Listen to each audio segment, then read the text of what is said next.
Conocerás más sobre la defensa y promoción de tus derechos humanos.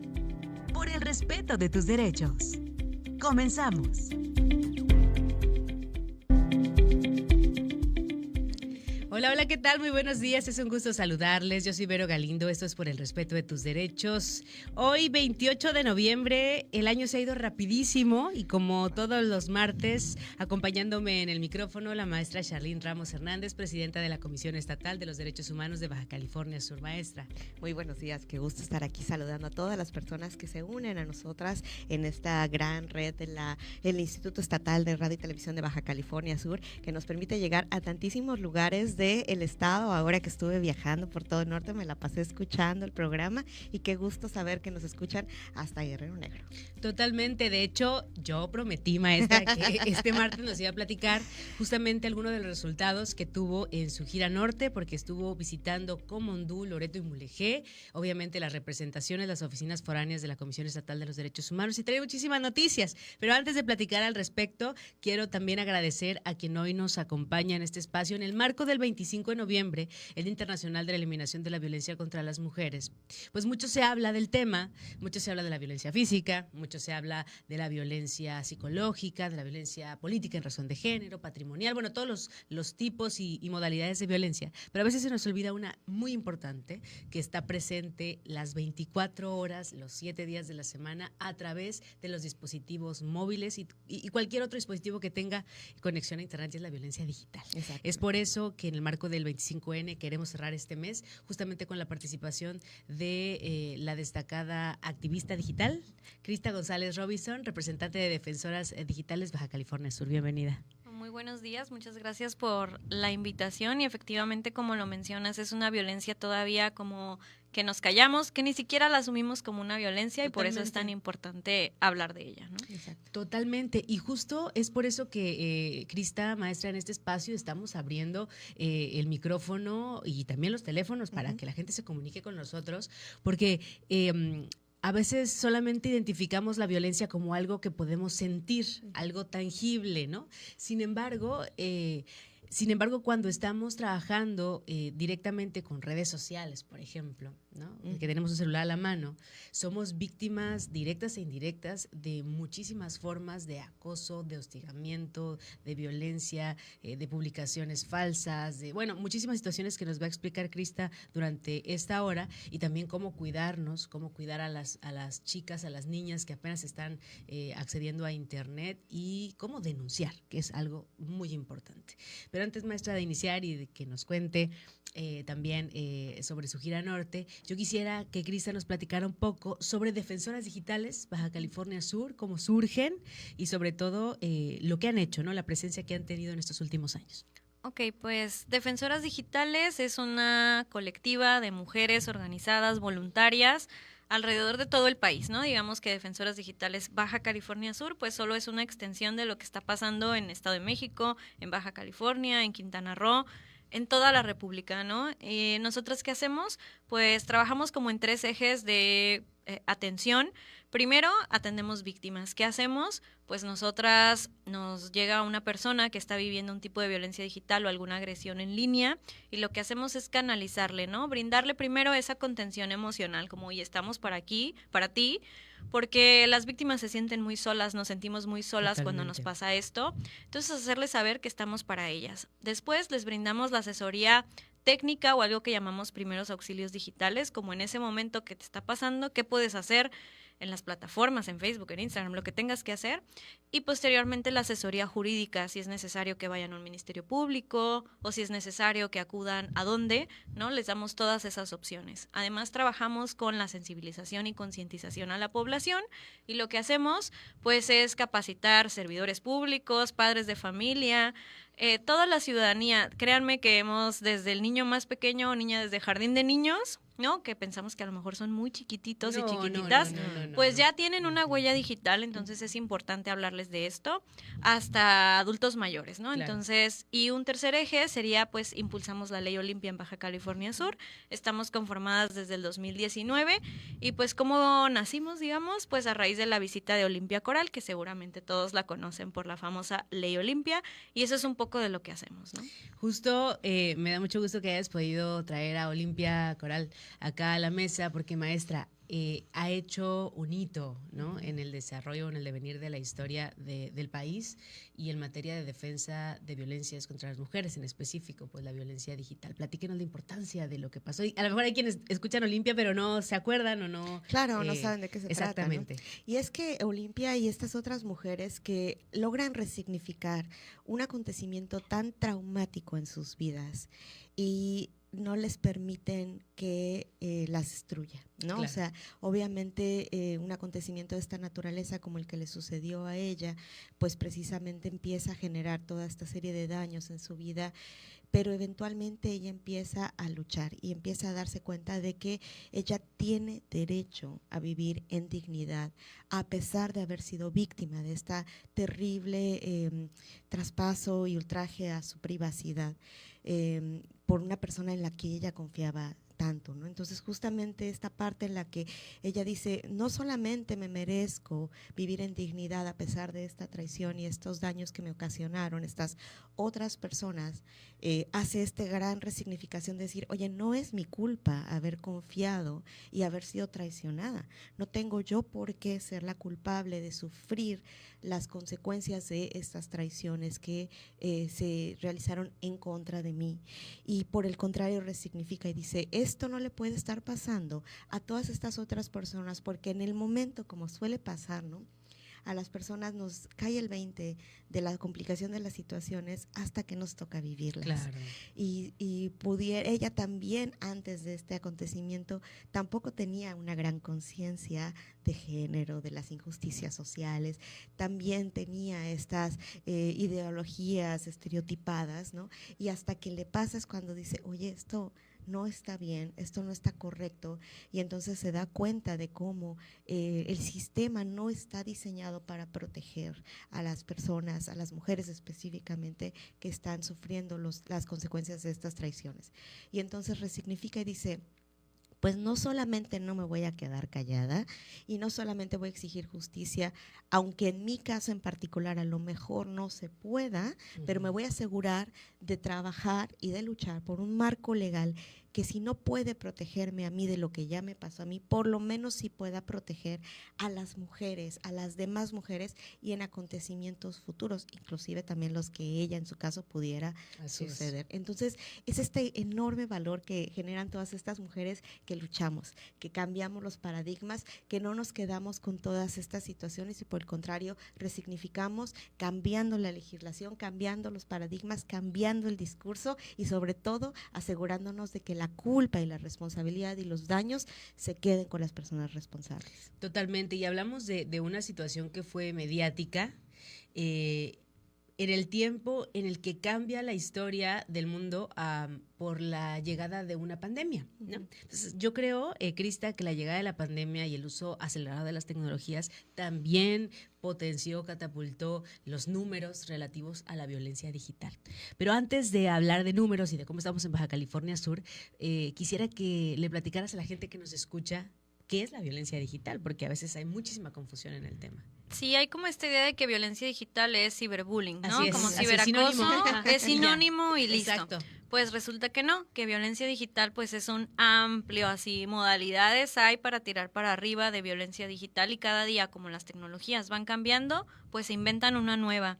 Entonces digamos que a grandes rasgos, y esta es la definición que está contenida en la Ley de Acceso para las Mujeres a una Vida Libre de Violencia, pues nos dice que es cualquier acto que vulnere o dañe la integridad, la intimidad, la vida privada o la vida pública, en este caso de las mujeres, pero digamos que en realidad de las personas, ¿no? Que causa un daño psicológico, un daño económico, daño sexual, incluso el daño físico, porque tenemos ese mito de que la violencia digital no la toco, no me afecta, no es real. Entonces, por eso uno de nuestros lemas es lo virtual es real, ¿no? Porque yo les pregunto a las personas que nos están escuchando, ¿ahí se divierten, no? ¿Cuánto de su vida tienen en sus dispositivos, no? ¿Hacen corajes? ¿Compran cosas? Claro. ¿Trabajan?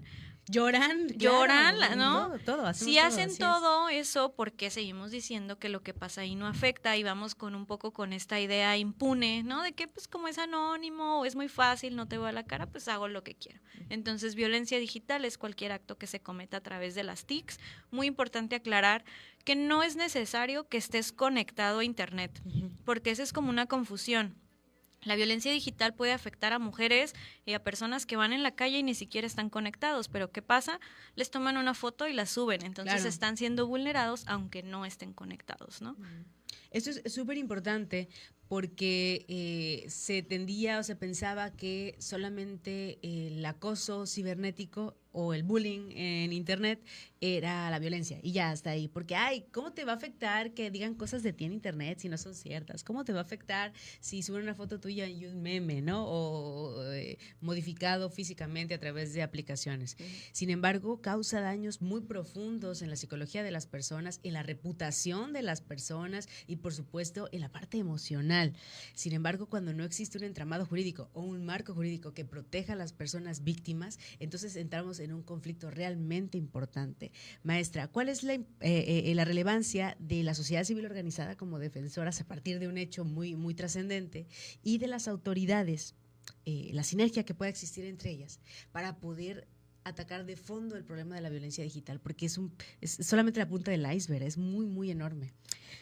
Bueno, pues las autoridades acá realmente tienen toda la responsabilidad. Son las autoridades las que tienen que asegurarse de llevar a cabo la investigación, llevar a cabo evidentemente todos los actos que permitan a la persona llevarla desde la denuncia de los hechos hasta la consecuencia de la imputación como tal y después todavía defender toda esa teoría del caso y la investigación realizada ante un juez para que entonces haya condenas. Cuando la autoridad no cumple con sus obligaciones, es una terrible violación de derechos humanos, no solo para la víctima, sino para la sociedad en su conjunto. Porque evidentemente vivimos hoy en día con un problema tremendo, que es que tenemos la sociedad llena de víctimas a las cuales no se les está dando justicia por parte del Estado. Esa es la realidad. Vemos los números, vemos las estadísticas, son terribles. Menos del 12% de los delitos que se realizan son denunciados. De esas denuncias, la mitad se investiga, la mitad no. De esa mitad que sí se investigó, que recordemos que solo es menos del 12%, 8% llega a judicialización, es decir, 8% llega ante un juez que lo revisa y decide. Y sobre lo que decide, solo 3% reciben condenas. Esto, si lo pasamos a estadísticas, estamos hablando de que las personas agresoras tienen un 0.01% de probabilidad de ser condenadas por los delitos que cometen. Eso no significa que haya 0.1% de delitos. Claro, totalmente. Y eso no significa que el 99.99% de las víctimas está mintiendo. Lo que significa es que evidentemente el sistema de justicia no está respondiendo como debe a las víctimas en el país. No, y es fundamental cuando traspasamos el tema al entorno digital que está bombardeándonos las 24 horas de los 7 días de la semana.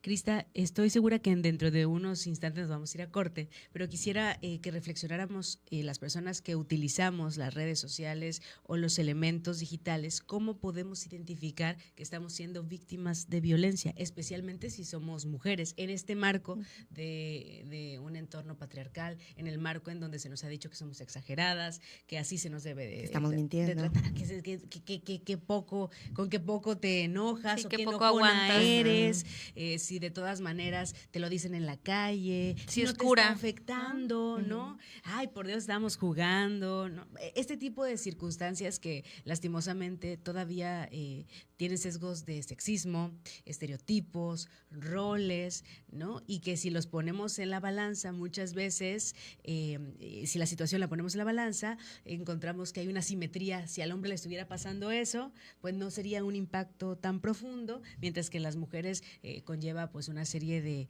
efectos negativos. Regresando del corte, entonces vamos a ver cómo identificarla, en especial si somos mujeres, y cómo denunciarla, que es lo más importante, y cómo fortalecer este proceso de denuncia con todos los sistemas, tanto el jurisdiccional como el no jurisdiccional. Regresamos, esto es Por el Respeto de Tus Derechos.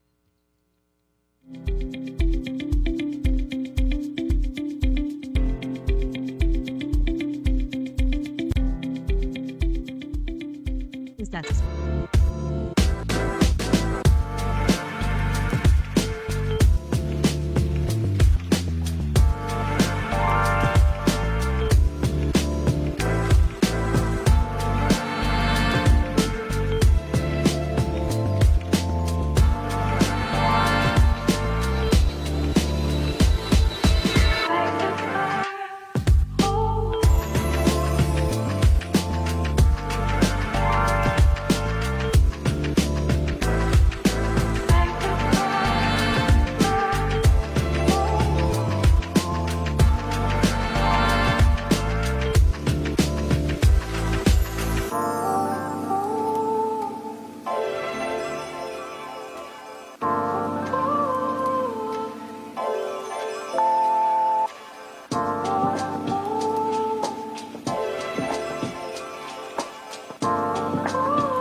Estamos de vuelta, esto es Por el Respeto de Tus Derechos. Esta mañana, Krista González Robinson, representante de Defensoras Digitales Baja California Sur. Por favor, síganlas en Facebook, síganlas en redes sociales, en Instagram también, porque comparten información muy, muy, muy valiosa respecto a este caminito que debemos de seguir, bueno, especialmente las mujeres, pero cualquier persona que sufra alguna manifestación de violencia digital, porque ellas, además de mostrarles este caminito jurídico, también les brindan este acompañamiento, asesoría, en acompañamiento, por supuesto, a las instituciones correspondientes. Antes de irnos al corte, preguntaba, No, te preguntaba Crista, ¿cómo identificar que estamos siendo víctimas de violencia digital y que no estamos exagerando, que no las estamos haciendo un escándalo o una tormenta en un vaso de agua, ¿no? Como muchas veces se nos dice que debemos de aguantar, ¿no? Este tipo de manifestaciones. ¿Cómo podemos identificar que estamos siendo víctimas? Pues ahí es como la parte compleja, ¿no? Con todas las violencias, saber cuando te está pasando algo. Yo lo que le digo a la chica siempre es, a ver, ¿cómo te está haciendo sentir? O sea, siempre Claro. confiar en una, quitándonos estas ideas de que es cura, de que, ¿no? No Si es te para hace, tanto. si te hace sentir algo, ¿no? Ese primer sentimiento que viene, confía en ese sentimiento, ¿no? Y cómo vemos la violencia digital, bueno, pues se manifiesta de un montón de formas. ¿Cómo lo identificamos? Pues a ver, daña tu integridad, o sea, están diciendo algo, o está pasando algo que vulnere tu imagen, ¿no? La forma en que las personas te ven, la reputación que tienes. También puede ser que en el otro extremo a lo mejor no tiene que ver con, digamos, la dignidad así como la pensamos, pero sí, por ejemplo, un montón de fraudes, ¿no? Usurpación de identidad, ¿no? Pues cuando te están vulnerando algún derecho, ¿no? Un derecho a tu libertad de expresión, un derecho a tu libre desarrollo de tu personalidad, que te están haciendo comentarios, ¿no? Que pueden a veces hasta ser bien intencionados. Yo siempre pongo el ejemplo de las activistas gordas como una palabra, ¿no? A mí me gusta siempre decir que no es una mala palabra, simplemente es una característica de las personas, que suben fotografías como en traje de baño o así, y les ponen, ¿qué valor, amiga? ¿No? Me encantaría verme como tú. Y les digo, a ver, son comentarios que parecen bien intencionados, pero ¿cómo te hacen sentir? Claro, así es. ¿No? Entonces pensar como, a ver, eso que está pasando, que se ve en forma de comentario, y bueno, tenemos ya otras formas de violencia muchísimo más graves. Hay una herramienta que se llama el violentómetro, seguramente muchos de ustedes lo conocen, este violentómetro de violencias de género, pues hay uno de violencias digitales que se hizo desde el Frente Nacional para la Sororidad. Entonces viene cosas para que tú identifiques, ¿no? En qué nivel estás. Por ejemplo, el primer nivel sería la exclusión virtual. ¿Cómo se ve la exclusión virtual? Pues resulta que hay grupos de personas que hacen un grupo, por ejemplo, ahorita nosotras, yo hago un grupo con Vero, pero no pongo acá a la maestra Charlene, ¿no? A propósito, ¿no? Claro. Y eso pasa en oficinas y pasa en grupos de amigos, entonces viene esta exclusión. Pero además, después vamos escalando hasta llegar, por ejemplo, a la trata virtual de personas. ¿Cómo hablamos de trata virtual de personas? Pues se puede ver tan sencillo como que te clonen tu perfil y digan que tienes un OnlyFans o que tienes una página. Entonces hay un montón de conductas en las que yo podría hablar y hablar y hablar, ¿no? Porque hemos enlistado más de 13, 15 formas de violencia digital, pero yo les diría que confíen en ese primer instinto de que lo que está pasando ahí en internet no te está haciendo sentir bien, ya dejó de ser como divertido el internet, claro. Ahí pongas el foco rojo, ¿no? Y maestra Crista, estamos hablando de que las nuevas generaciones están en contacto con dispositivos digitales prácticamente desde que nacen. Pareciera que las niñas y los niños de hoy nacen y ya traen integrada la capacidad de abrir un celular con clave, de colocar su huella. Tenemos niñas, niños desde los 4 años que están trabajando con una tablet para tomar clases. La pandemia trajo también una revolución en cuanto a los dispositivos. Entonces estamos sumamente expuestas a cualquier tipo de violencia a través de estos medios.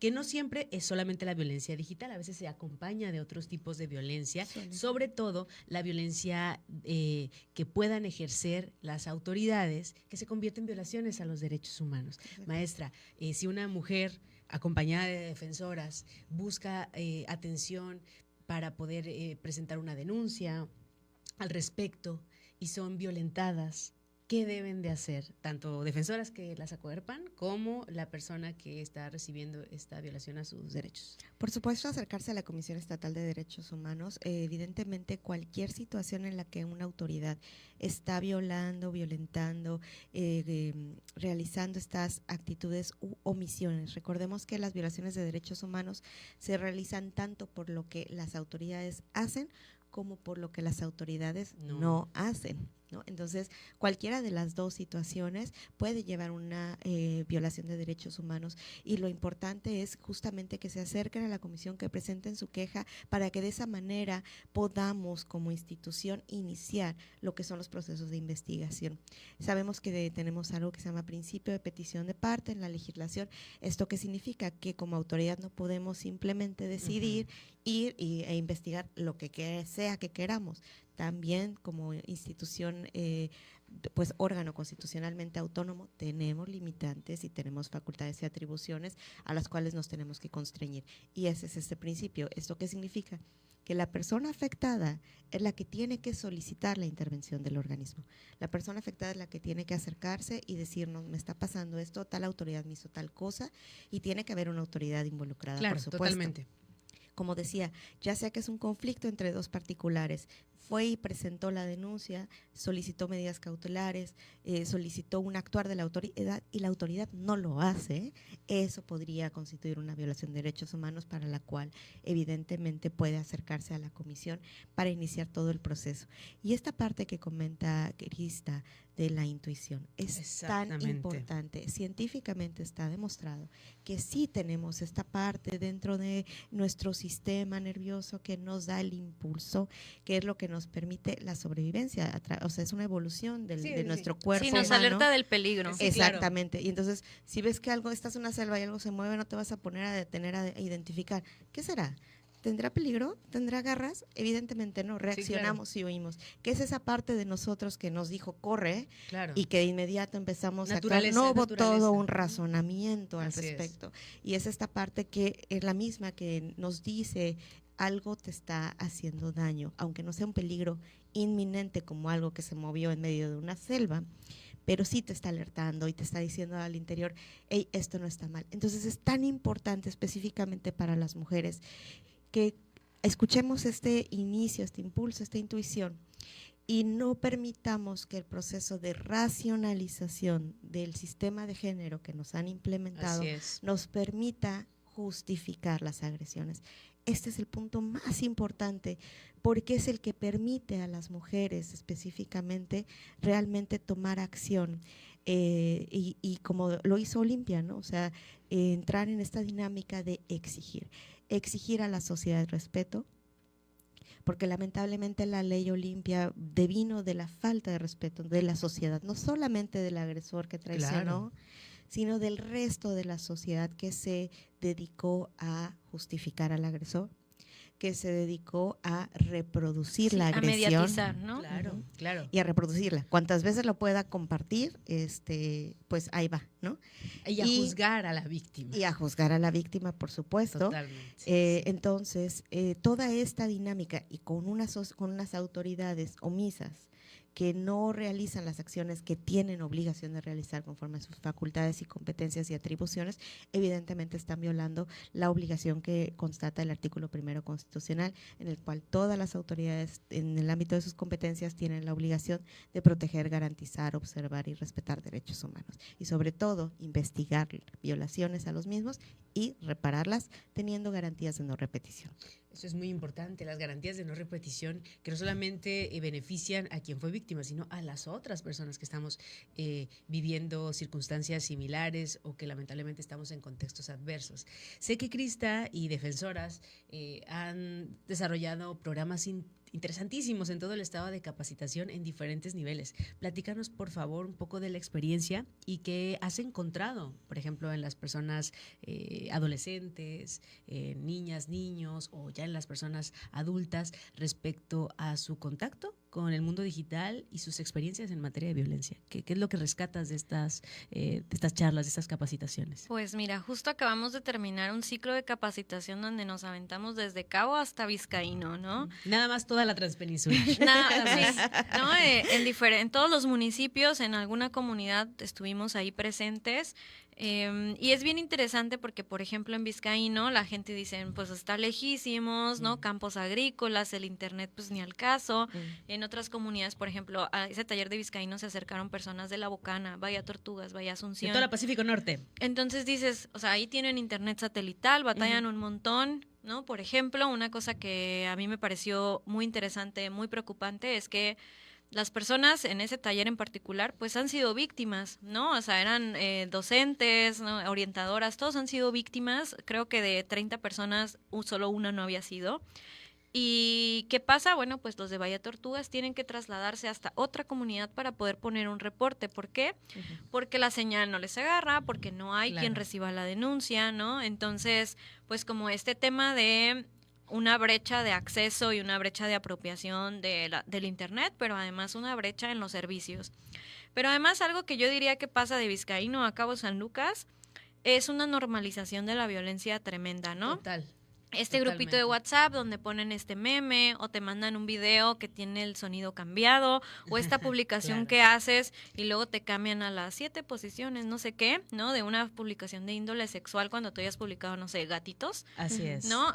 Toda esta normalización de, está bien curado, ¿no? Y puntito mitotero todos ahí para que se mantenga activa la publicación. Entonces hay una normalización muy tremenda de la violencia, sobre todo en las y los adolescentes. Claro. Y los adultos, lo que observo es sobre todo como mucho desconocimiento, ¿no? Hay una brecha generacional de que no sabemos exactamente cómo usar. Y sobre todo hay una brecha en no sé qué hacer, no sé Claro. cómo reportar en Facebook, no sé cómo reportar.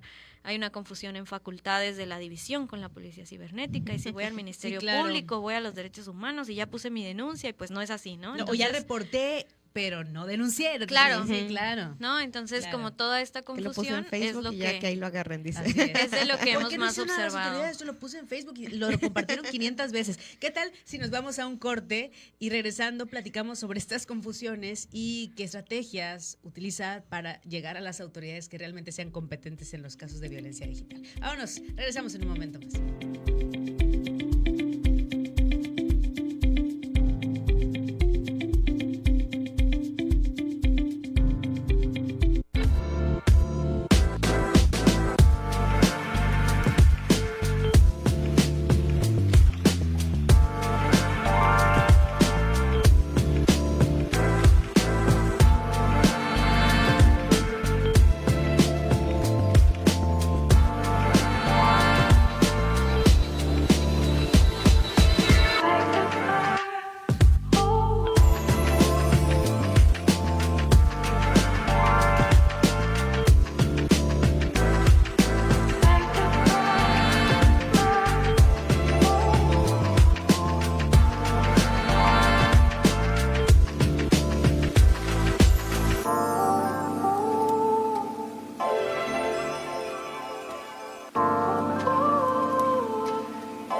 Estamos de vuelta, esto es Por el respeto de tus derechos. El tema de hoy, violencia digital, en el marco del 25 de noviembre, del 25N, el Día Internacional de la Eliminación de la Violencia contra las Mujeres, contra las niñas, las adolescentes. Y en ese sentido, además de abonar a la cultura del respeto a la no violencia, por supuesto, también estamos tratando de llevar hasta sus hogares, hasta donde usted se encuentre, información muy valiosa respecto al uso, tratamiento que se le da a las informaciones que están en internet y a lo que podemos ser, víctimas, ¿no? Si estamos todo el día en contacto con los dispositivos digitales. Y justamente antes de irnos al corte platicábamos de esto, ¿no? ¿Cómo saber si estoy yendo por el caminito correcto? Ya me di cuenta que este hecho, esta publicación, esta acción que viví en el entorno digital me molestó, me sentí agredida, me sentí agredido. Ahora ya lo publiqué en Facebook y lo compartí. ¿Es suficiente? ¿A dónde tengo que ir a tocar la puerta? ¿No me hacen caso? ¿Voy con derechos humanos? A ver, estoy confundida al respecto. Platícanos. Pues depende de muchos factores, ¿no? Depende, uno, el tipo de agresión que estés viviendo. Unas requieren una atención urgente, otras no tan urgente, digamos. Todas son importantes, pero unas te ponen en riesgo físico, ¿no? Y la preservación de la vida, obviamente, pues es lo primordial. Luego, yo diría que ver, eres mayor y menor o menor de edad, porque eso también tiene que ver, ¿no? Con cómo se va a dar el tratamiento. No es lo mismo una agresión que tiene que ver con una menor de edad, por ejemplo, que hayan difundido sus fotografías íntimas, que es un delito del orden federal, que tiene otras implicaciones, ¿no? Entonces, sería como eso, ¿soy menor o soy mayor de edad, no? Entonces, por ejemplo, sí, como un algoritmo, así pensarlo, como un diagrama de flujo es, ¿soy mayor o soy menor de edad? La agresión que me está sucediendo pone en riesgo mi integridad física, sería lo primero, es lo primero que les preguntamos, ¿no? No es lo mismo que te hayan hecho un meme, tal vez, a que te estén amenazando con la intención de hacerte un daño o que hayan difundido tus fotografías, lo cual te pone también en un riesgo. Entonces sería como esas dos cositas. Ya de ahí, pues nosotros, por ejemplo, el camino que seguimos en Defensoras es hacer este tipo de preguntas y, ok, tenemos la División Cibernética de la Procuraduría de Justicia del Estado, que son quienes sí tienen la facultad de recibir nuestros reportes, de investigar, y tenemos la Policía Cibernética, que está en Seguridad Pública, la Policía Estatal, que no tiene la facultad que tiene la división, tienen otro tipo de obligaciones, ¿no? ¿Qué tiene que ver con que podemos levantar un reporte? Sí, pero siempre informarles que levantar un reporte no es poner una denuncia. Es muy importante. Una denuncia solo se realiza ante Ministerio Público. Entonces, nosotros lo que hacemos con las víctimas es como empoderarlas en ese proceso. Decirle, el Ministerio Público es esto y vas a hacer esto, esto y esto. Y hasta les llevamos, por ejemplo, o les decimos, pues que se lean los posibles delitos que podrían estar viviendo. ¿Para qué? Para que cuando lleguen con el Ministerio Público no pueda decirles, no, eso no es delito, eso no es real, es Facebook, mañana se pasa. Claro. Entonces ellas ya saben y les dicen, no, aquí está, esto es lo que me está pasando. Que sepan que tienen derecho a la evaluación psicológica inmediata. Totalmente. Y a un asesor jurídico, ¿no? Entonces esos son como unos pasos que a mí me gustaría como dejar aquí en la mesa, ¿no? Que las personas sepan eso. Hay un tema con los reportes en redes sociales, ¿no? Este es como un tema así que podría hablar 7 horas porque... Uno, pues las redes sociales, las plataformas, pues cometen un montón de omisiones contra las personas al no atender nuestros reportes. Si usted ha reportado algo allá en casa, seguramente se dará cuenta que usualmente te dicen, no incumple nuestras normas comunitarias, ¿no? Aunque estás viendo claramente que es un tema súper violento. Claro, total. Entonces, primero, es bien importante saber cómo reportar. No tenemos una guía tal cual porque cada celular es distinto, cada sistema operativo es distinto y cada país, ciudad es distinto. Nos hemos capacitado con Meta y nos dicen, o sea, aprendan a reportar, aunque no tenemos una guía, nos dicen, ¿no? Pero aprendan. Como no es lo mismo denunciar por acoso que denunciar como, es bullying y es la burla ofensiva de una persona, ¿no? Entonces es que hay que seguir ese caminito. Lo que yo pondría como en paréntesis o entrecomillado acá es que queremos reportar a veces publicaciones y si las bajan, eso ya no nos sirve para la denuncia, porque lo mejor es que cuando vayamos a poner nuestra denuncia tengamos la evidencia viva, es decir, que exista, ¿no? En vivo, que la pueda ver la persona que está, porque tiene que pasar por un peritaje, obviamente, pero puedan ver que existe, porque si no, pues no, ¿a dónde está el delito? ¿No? Nos van a decir, digamos, que esa es otra cosa. No es obligación llevar evidencia, ¿no? La investigación es responsabilidad del agente de investigación. Exacto. pero a veces nos regresan, ¿no? Entonces no hace daño llevar Claro. capturas de pantalla, ¿no? Digamos que lo primero sería no borren conversaciones, para nada, no bloqueen. Parece lo primero instintivo Sí, bloquear, claro. pero al bloquear podemos perder el contacto, podemos perder el número y podemos perder la evidencia. Más bien hay una herramienta que se llama restringir, que hace que ya no te puedan enviar mensajes, pero la información sigue preservada.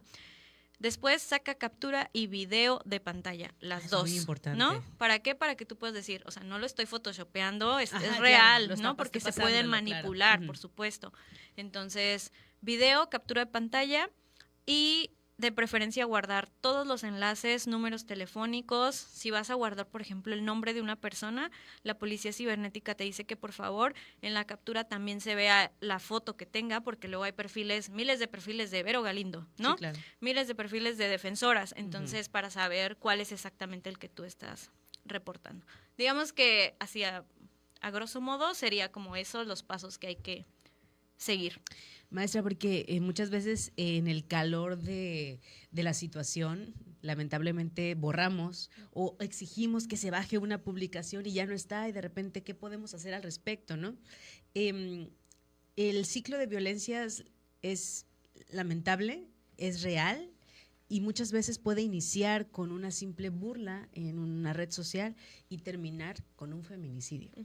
Hemos visto lastimosamente cómo en nuestro estado ha habido situaciones que inician a través de las amenazas, de chats, del acoso. peticiones, acoso en redes sociales, y terminan en acabar con la vida de una mujer en una situación de feminicidio, ¿no? Entonces, el llamamiento a las autoridades a hacer caso de primera instancia, en primer momento, cuando venga una persona a hacer el reporte, maestra.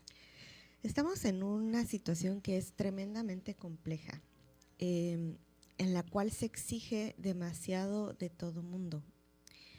De las víctimas se exige que mantengan la calma, que guarden la evidencia, que busquen la manera de grabar a su agresor mientras las está agrediendo. Y sobre todo, la mayor exigencia, que pienso que sí es parte de obligación del Estado repararla, como le he comentado en varias ocasiones, es que ponga la denuncia dentro de cierto tiempo, lo que se llama prescripción. Si no reaccionó de lo que le está pasando y se empoderó lo suficiente para poder ir a presentar su denuncia al Ministerio Público dentro del año, pues se le pierde el derecho de exigir justicia. Fíjense, ni siquiera de recibirla. El solo hecho del derecho de poder ir a exigir que se inicie un proceso de investigación. Entonces, esto es lo que se exige de las víctimas. Después, de las autoridades investigadoras se exige que investiguen sin tener elementos y posibilidades, porque también sabemos que tenemos un gran problema institucional de los servidores públicos, las servidoras públicas, agentes del Ministerio Público y de investigación criminal, que tampoco tienen los elementos institucionales necesarios para poder lidiar con la enorme cantidad de denuncias constantes que están llegando a la ciudadanía y poder realizar diligencias conforme a derecho y cumpliendo con todos los parámetros y patrones. Después se exige del Poder Judicial que condene sin evidencias, porque no se hizo bien la investigación, porque no se hizo a tiempo, porque la víctima borró los datos, porque la víctima pues en la desesperación no juntó la evidencia o no presentó la denuncia en tiempo. Y de la sociedad se exige que no haga lo que se le enseñó a hacer. O sea, primero entrenamos a una sociedad para que actúe de manera súper violenta, porque así es como el sistema nos dice que hay que actuar, y después le exigimos que no lo haga. Después de años de estarle entrenando para actuar de esta manera, después le decimos, bueno, ya te enseñamos cómo ser violento, ahora ya no lo hagas. Claro. Entonces sí estamos metidos institucionalmente como sociedad, como país, como humanidad, en una situación tan delicada de la cual en algún lado tiene que romperse esos patrones, esos pactos. Y los vemos gratamente en estos tiempos, vemos constantemente a las personas, no los sistemas, ¿no? Claro. A las personas en cada uno de estos puntos, en cada una de estas cadenas, rompiendo cada uno de estos pactos. Vemos a las víctimas no aceptando el papel de víctima, sino exigiendo la justicia, la tutela judicial, tanto a la sociedad como a la familia, como a las instituciones educativas, como a las instituciones de gobierno. Vemos a la sociedad no prestándose a estas burlas, sino por el contrario, apoyando y respaldando y acuerpando a las víctimas en esta exigencia de justicia tan sentida. Vemos agentes de investigación criminal, algunos ministerios públicos que sí les interesa y sí realizan su trabajo en lo mejor que pueden, en las condiciones que las tienen, y ahí los ves intentando recabar las evidencias y haciendo estos procesos. Y también ves jueces buscando maneras de realizar investigaciones y sentencias con perspectiva de género, porque sabemos que en los temas de violencia, específicamente contra las mujeres, suelen ser delitos de oculta naturaleza y es dificilísimo poder encontrar evidencia. Y los jueces también, las juezas también, tienen que encontrar estas maneras creativas de analizar la situación y condenar a pesar de la falta de evidencia clarísima respecto del tema. Que es complicadísimo hablar de este cambio de paradigma en la justicia también. Vámonos a un corte y regresamos. Esto es Por el respeto de tus derechos.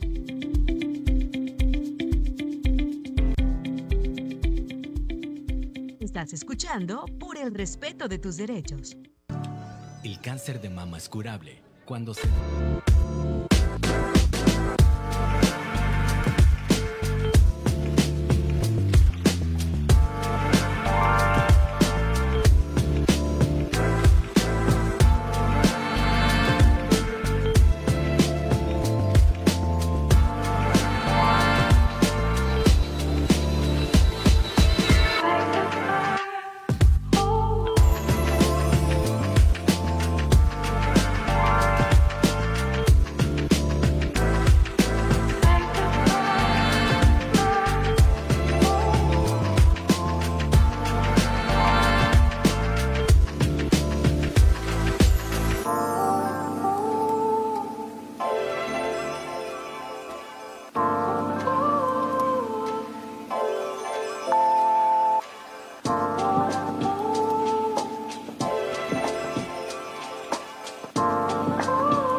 Estamos de vuelta, esto es Por el respeto de tus derechos. Yo soy Vero Galindo, esta mañana, como todos los martes, con la maestra Charlene Ramos Hernández, presidenta de la Comisión de Derechos Humanos en el Estado, y hoy Crista González Robinson, representante de Defensoras Digitales Baja California Sur. Crista, hablábamos del paradigma de la justicia, de un paradigma que tiene que romperse y reconstruirse para poder impartir justicia con perspectiva de género y sobre todo pues con detalle respecto a este tipo de violencias. Platícanos, cuéntanos, danos un mensaje final al respecto del trabajo que ustedes realizan, de cómo podemos acercarnos a ustedes si tenemos dudas, preguntas sobre alguna circunstancia en particular que nos pase o si ya nos está pasando y pedir ayuda, asesoría o capacitación con ustedes. Ok, pues primero, así como rapidito, quería decir que hemos dicho muchas cosas de la justicia y eso, pero que eso no les desanime, ¿no? Exacto. A alzar la voz. Totalmente. La ley Olimpia ha sido muy criticada porque obviamente como todo es perfeccionable, ¿no? Sí, claro. Pero algo que hizo la ley Olimpia es que hizo un cambio en la mentalidad de las personas, hizo que al día siguiente que se aprobó la ley Olimpia había un montón de chicas denunciando, alzando la voz. Entonces, que eso no las limite, decir se va a tardar el proceso, a lo mejor no llega a nada, ¿no? Pero ya pusiste un antecedente, ya pusiste, ¿no? Le pusiste un alto a esa persona que te está agrediendo y créanme que eso cambia un montón cómo claro. ves las cosas cuando eres víctima de violencia digital. Después les diría, más que a las víctimas, a las agresores, a los agresores, a los cómplices o a las personas que somos Totalmente. cómplices, ¿no? Sí, cómo Pues un meme, no salirnos de ese grupo, festejarle a alguien que puso algo que nos hace sentir incómodo y reírnos, todo eso es ser cómplices. Lo viral no se hace viral por arte de magia, lo hacemos viral Claro. nosotros. Cada like, cada compartir, cada puntito mitotero que ponemos, podemos estar poniendo una gotita a ese vaso de una mujer.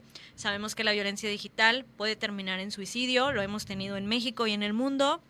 Entonces hay que reflexionar. Nada más pongo así un ejemplo, el Código Penal en el 183, la difusión de contenido íntimo, dice a quien almacene, distribuye, solicite, ¿no? Entonces pensar que un montón de acciones podemos estarlas cometiendo como un poco por omisión sin saber. Claro. Entonces eso es como algo. Y para cerrar, si ustedes están viviendo una situación de violencia digital, algo les está pasando, algo no les está cayendo bien, sienten que hay algo, nos pueden escribir a Facebook en Defensoras Digitales Baja California Sur o en Instagram y nosotros por ahí estamos encantadas, ¿no? De apoyarles, decirles para dónde hacerse, estar con ustedes si es que lo necesitan, porque sabemos que estos procesos pues se viven a veces en soledad, con mucha vergüenza. Así es. Y sobre a las todo. personas que estamos alrededor de las víctimas, entender que las víctimas hablan y denuncian cuando pueden, ¿no? No cuando nosotros queremos, no hay una víctima perfecta, entonces Así es. tenerles mucha paciencia.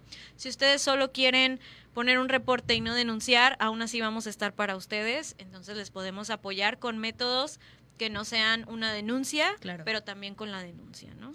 Pues el trabajo es arduo, hay seguramente muchísima gente que nos está escuchando que va a buscarles desde su más profunda vergüenza, desde su estado actual. Saben que hay una agrupación, una colectiva que está para abrirles las puertas y si de alguna forma no desean ni reportar, solamente recibir el acompañamiento, compartir la experiencia ya es un paso más para poder visibilizar las violencias, en este caso la violencia digital. Maestra, hablando de todos estos esfuerzos que hace la sociedad civil organizada a través de las colectivas, el servicio público, por supuesto la ciudadanía, la academia y las artes, el día de ayer concluyó nuestra convocatoria, cerró la convocatoria al primer Premio Estatal de los Derechos Humanos. Estamos en la revisión de los expedientes para poder acreditarles. Maestra, un mensaje al respecto. La verdad es que estamos muy contentas de la recepción que tuvo la convocatoria. Sí, hubo muchísimas personas que se candidatearon y la verdad estamos muy contentas de estar recibiendo todas estas postulaciones. Las vamos a estar analizando. Evidentemente después el jurado calificador decidirá quiénes son las personas ganadoras en cada una de las categorías y pues estaremos anunciando todo esto en nuestro Así es. próximo programa para que también nos acompañen y después en el